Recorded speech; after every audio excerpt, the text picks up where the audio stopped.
We are here with Jeff Hortillosa. He's been doing big things in the music industry. His band Whiskey Shivers has been featured on NBC's Revolution, The Daily Mhm. Show, and most recently in Pitch Perfect 3. Yeah, How you doing? that's us. Doing good, man. Doing all right. The whole the COVID thing is nuts. The live music scene. It's we don't feel it's socially responsible to be getting together big crowds of people clustered up like that. So obviously, live music concerts aren't happening. That's venues aren't doing it. We're not doing it. Uh, so that's been a weird transition. We've been doing a lot of live streaming stuff. Zoom interviews. That's a new phenomenon in the world. We're not touring. Like in an alternate universe, I would be in the middle of like a big tour season. Summer's when it picks up, and that's when you start to do festivals. And right now, Whiskey Shivers would be in, I think, Germany. We were supposed to be in like Germany or France or something right now. So, I miss it. I miss it. I miss tour. Shows are cool. People are cool. Different places. Oh, there's just so much different food and like different mountains and stuff all over the world. Yeah. Yeah, I miss that, but getting by though, doing good out here.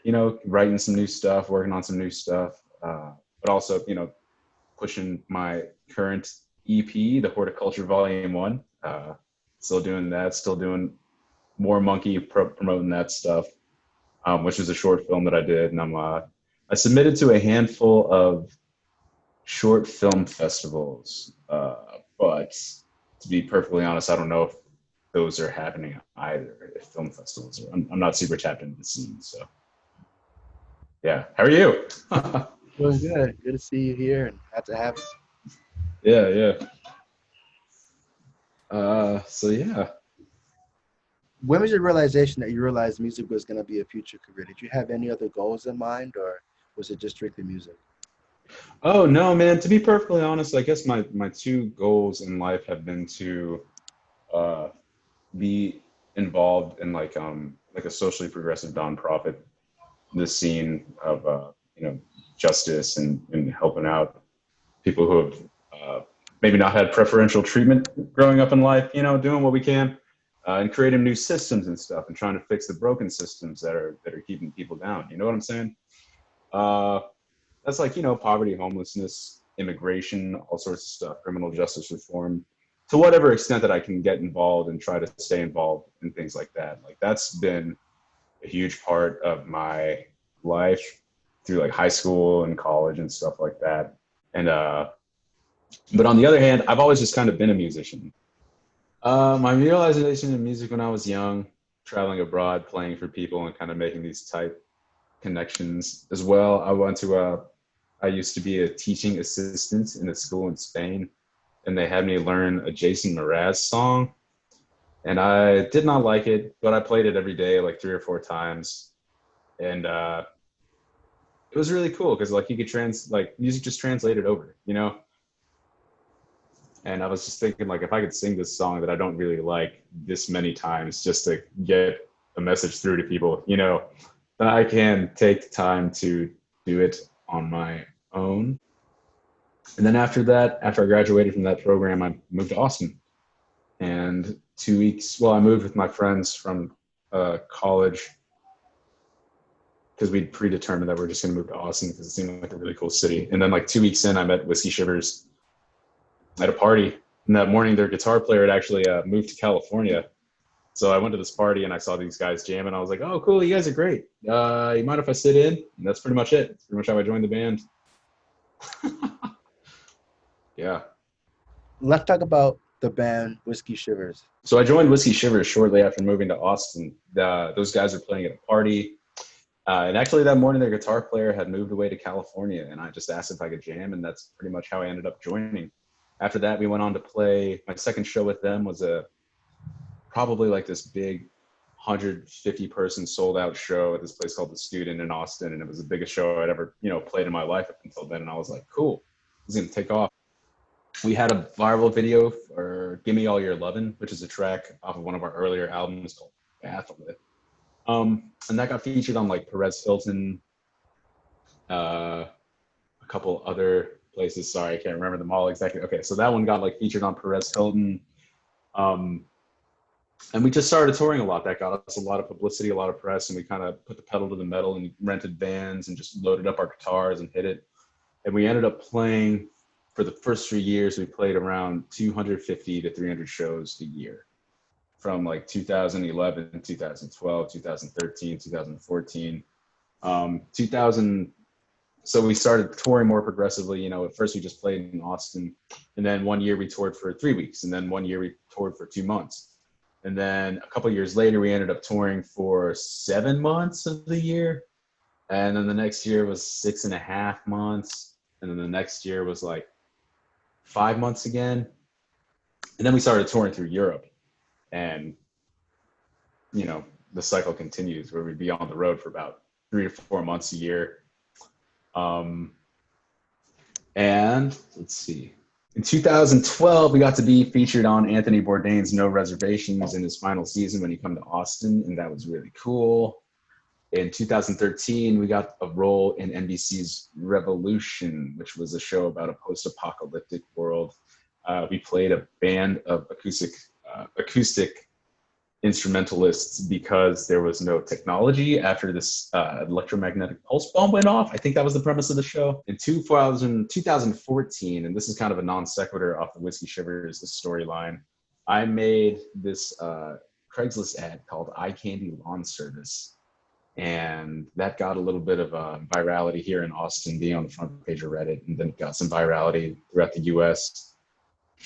And someone, my friend Nick, tagged me in a post. It was Trish C. She's the director of the OK Go dance videos. You know OK Go, the like the treadmill videos and the video where they're like floating around in a plane, and the huge umbrella videos, like the huge choreography and direction. That was Trish. And she reposted my ad. She was like, "Oh, hey, this guy looks funny. I wish I could blah, blah, blah, meet him," or something like that. My friend Nick had worked with her on another project in Austin. And she was based out of LA though. And he tagged me. He was like, "Oh, that's my friend Horti. You guys should meet." And I Facebook friended her. She was super cool, you know, despite being like a huge famous director and everything. She was super chill. And we kind of struck up like a Facebook friendship.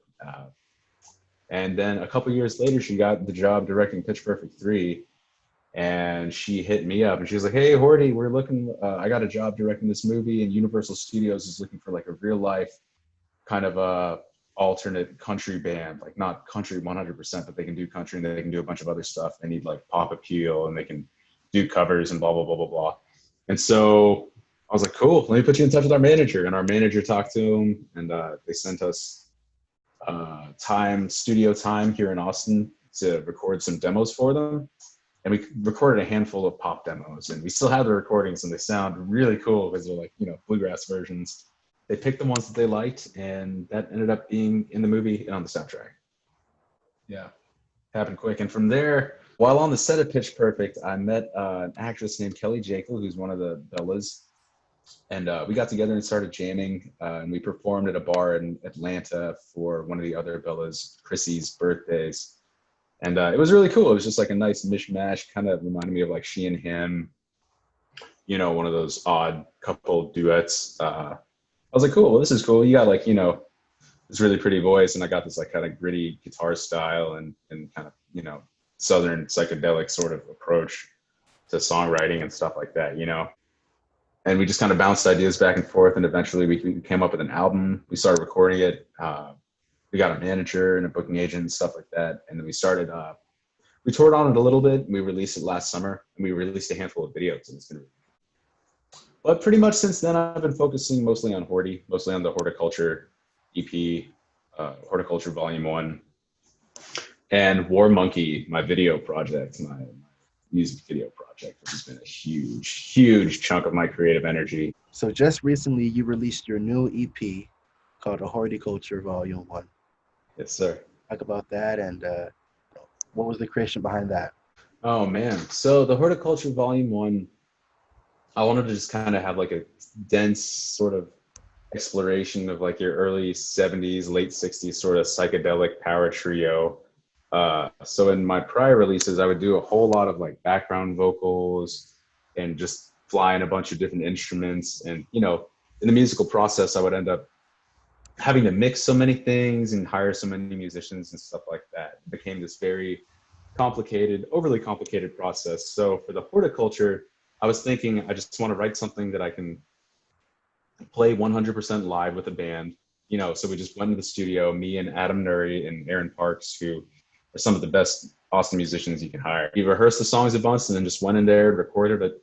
We just recorded it one day at King Electric Studio, which is awesome to me, which is, oh man, I love that so much, because it just, when it's a live room, like we recorded the room, you know, we weren't sitting in different rooms all over the place, because as opposed to Pitch Perfect, which had a whole bunch of studio production and a huge budget behind it, you know, everyone would be recording in a different room and everyone would be isolated and have their own microphone, and we wouldn't even be recording at the same time. But for the Horticulture Volume 1, it's like just a dense, you know, you get guitar, bass, and drums, and then I'm singing, and that's what you get. You know what I'm saying? Artistically and thematically, I wanted to kind of step away from the more, I don't want to say egotistical, but, you know, in the past, you know, I guess going through your 20s, I just ended up writing a bunch of like love songs and like funny songs and kind of goofy, mopey songs, which is totally cool. You know, it's all good. I still love those songs a lot, but I just don't feel the need to continue that narrative. I wanted to talk about more objective sort of conversational things, like things I actually talk to people about in conversation. Like, as you can probably gather, I'm a yacker. I'll just yak at you, you know, I'll just keep yakking. It touches upon my thoughts on, so there are 4 tracks. The first one's called Jesus Christ. The second one's called Millionaire. The third one's Us and Them, which is, that's actually a Pink Floyd cover. And I wanted to do it because I love the guitar line. Like, I'm a huge guitar nerd. And I just wanted to learn that line and learn the lyrics. And it, you know, I'll talk about each song here in a second. The last song is called My Own Volcano. So the first song, Jesus Christ, is about, you know, the history of religion, how it's tied into a geopolitical power structure, and how there's, you know, tribalism involved in it, you know, regionalism, things like that, like certain aspects of it, which, you know, religion is cool. Religion is awesome, I think. Religion really is a propelling force that gets people to do good things and feel united with other people. But just as well, a lot of terrible things have happened in the name of religion. You know what I'm saying? Like, you know what I'm saying? So that's what that first song is about. The second song is about, you know, it's called Millionaire. It's about, like, let's say you're just like a millionaire driving through traffic and you see a guy asking for money on the corner, like a homeless guy. And it's kind of like that whole mentality. It's like, what is good? What is bad? Like, what are your actions actually doing to a community? Like, what are you thinking as these moments happen? The whole hook on that one is what has he done? What has he done? It's like, what has he done? What do you know? What do you know about, who are you to judge the moral fabric of this person based on what he's done? You know what I'm saying? Like, you don't know that. You can't, that's such a, even like, you know, that's a good question to ask, but it's a shallow question if you're not going to ask, like, why, what forced him to do that? You know what I'm saying? The third song, Us and Them, is just, oh man, that one hits. That's a Pink Floyd song from the 70s, and, you know, 70s England, 70s Europe is pretty nuts. And from that, I think, came this really cool psychedelic, crazy, you know, rock music too, that kind of reflected how cacophonous the time was, and the beauty of it was they could find the harmony through it, you know, and the melodies and whatnot. But that song talks about everything, kind of, you know, the same. It's like tribalism. It talks about class. It talks about race. It talks about propaganda. You know, it talks about action. It talks about inaction. It talks about things being moral versus things just existing in a chaotic sphere. It's a great song. And the guitar solo, oh man, I had a lot of fun playing that guitar solo.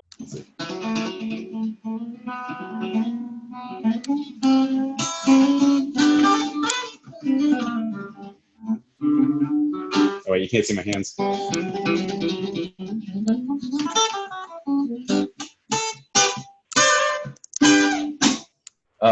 And then the last song is one called My Own Volcano, which it's a geographical feature of the Philippines. It's a huge 8,000 foot tall volcano that's just so beautiful. It's so symmetrical, and you can see it from, you know, hundreds of miles. You can see this thing just poking up. You know, it's huge, and it's incredible. There's like, you know, there's folklore around it and stuff like that. But I thought about it. I wanted to kind of think of it through, like, what about the volcano itself?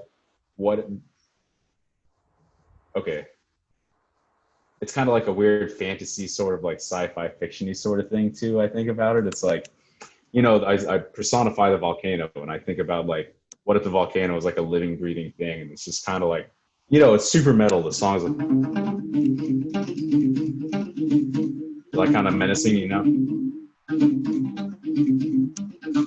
So it's like, but I sing it so calm that it's kind of just like, a volcano is not tripping out about how powerful a volcano it is. You know what I'm saying? A volcano is like so big and so powerful that it's just not like, wow, yeah, wow. You know, it's not like all metal about it. It's just like, you know, like, I'm metal. Like, I'm just so big and powerful. Like, whatever. You know what I'm saying?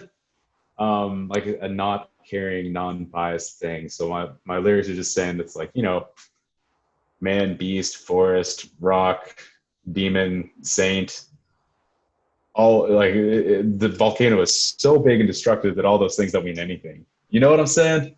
Like, it's and that to me is like, it's like a power song. To me, it's like, I feel that it's like, when I'm ready to, like, when I want to get to the stuff I need to do and do my day, it's like, I want to feel that, like, you know what? I'm not gonna sweat it. I'm just like this big, freaky volcano. Like, I just feel the power. You know what I'm saying? So that song is an homage to that. And going back to the guitar dork stuff, that's like my favorite guitar solo I've ever recorded. If you're a guitar dork, please. Oh man, I like the.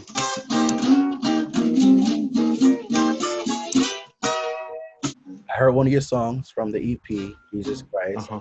That's a great song, and a lot of those Thanks, man. songs that you have are really, really great. So I am hoping for the best in you and for that EP. And you also released a short film. What is War Monkey? War Monkey is so. War Monkey is about the music video for Jesus Christ, right? And it's about a village like a vague, mysterious Pacific. I think of it like a Pacific Islander Wakanda. You know what I'm saying? Like, kind of like a Pan Islander sort of place. And it's about these two dudes, War Monkey and Fisherman Poe, who find a missionary who just washes up, and it's about that first encounter that they have with him. But the whole time, the missionary is like, anytime he opens his mouth to talk to him, he's like, "Harf, glarf, glubbergargy, blargy, flarg." Like War Monkey and the dudes can't understand what he's saying, which is, you know, obviously, you know, you see movies and everyone speaks the same language and everyone understands each other. It's like, no, dude, what are you talking about? Like, that's not how that would have happened at all. Like, so to me, it's kind of like I made like a Cheech and Chong sort of anthropological stoner, heady sort of philosophical movie that talks about all that stuff, but through the context of a tribe that has found a missionary, like a white dude, you know, and it's funny to, like, what I try to do is I try to detach, like, the phrases that we have that, you know, that bring up these very historical contexts that we have with race, you know, like black, white, you know, brown, like, you know, Latino, whatever, you know, whatever labels that you have for it, like, those are so deeply ingrained in us through our language, how we've been raised, you know what I'm saying? And everything that we hear in movies and how we're taught and all that stuff. And even when you take a little test, it's like, mark off what you are, you know what I'm saying? It's like, I wanted to make a movie from the perspective of an island that's like a modern society. It exists, like the you know, like, golly, who am I trying to think of? The Not the Igoro. Yeah, there's like up until even like the 60s and the 70s, you know, like those uncontacted tribes that people, they're still popping up, like the Sentinel people, or you know, like as recently as golly, I need to have the names just ready to come off my tongue. So it also introduces a cast of characters that are all Filipino or Hawaiian, and you know, there's about 10 of us, and we get together and we talk about, like, what do we do with this guy? What is this guy? What do we even, like, we can't even like philosophically wrap our mind around this guy being anything aside from like a shape-shifting demon or like a half pig fucking Palangi. You know what I'm saying? Like but it's just a goofy stoner comedy. Everybody check out my short film War Monkey, available on YouTube, and my EP, the Horticulture Volume 1. You can download it on Bandcamp or Spotify. So that's how you created War Monkey. I'm definitely looking Mm-hmm. forward to seeing it, and I can't wait to check it out. Looking forward to checking it out, and Please. definitely looking forward to seeing the success of your EP. That Thank you. well, what are your future goals? Blend, develop my songwriting style, my sound. I really liked the way that this EP turned out, so I'm going to continue to explore that sort of psychedelic power trio sound. I'm going to continue writing songs and working with Whiskey Shivers in a more bluegrass capacity, and branch out and see who else we can collaborate with, you know, and who I can work with. Rob and Alice, certainly.